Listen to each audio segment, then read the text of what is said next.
വാർത്തകളിലേക്ക്. നെയ്യാറ്റിൻകരയിൽ കൊല്ലപ്പെട്ട സനലിന്റെ ഭാര്യ വിജി സെക്രട്ടേറിയറ്റിന് മുന്നിൽ നടത്തിവന്ന സമരം അവസാനിപ്പിച്ചു. CSI സഭാ നേതൃത്വം സർക്കാരുമായി നടത്തിയ ചർച്ചയിലാണ് സമരം ഒത്തുതീർപ്പായത്. വിജിക്ക് സർക്കാർ സ്ഥാപനത്തിലോ അർദ്ധ സർക്കാർ സ്ഥാപനത്തിലോ ജോലി നൽകുമെന്ന് സർക്കാർ ഉറപ്പ് നൽകി. നെയ്യാറ്റിങ്കൽ വെച്ച് ഡിവൈഎസ്പി ഹരികുമാർ തള്ളിയിട്ടതിനെ തുടർന്ന് വാഹനമിടിച്ചാണ് സനൽകുമാർ മരണപ്പെട്ടത്. കുടുംബത്തിന്റെ ഏക അത്താണിയായിരുന്ന സനൽകുമാർ മരണപ്പെട്ടതോടെ കുടുംബം വഴിയാധാരമായി.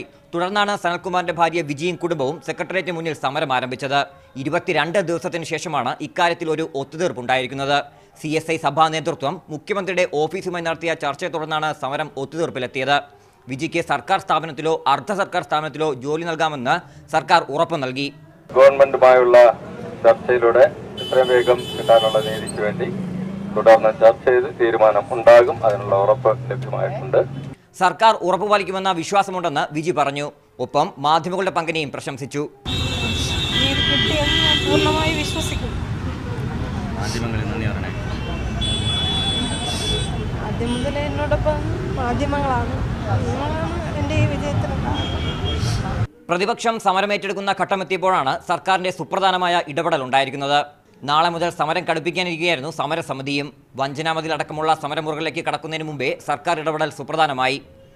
RB Sanoop, media 1, Thiruvananthapuram.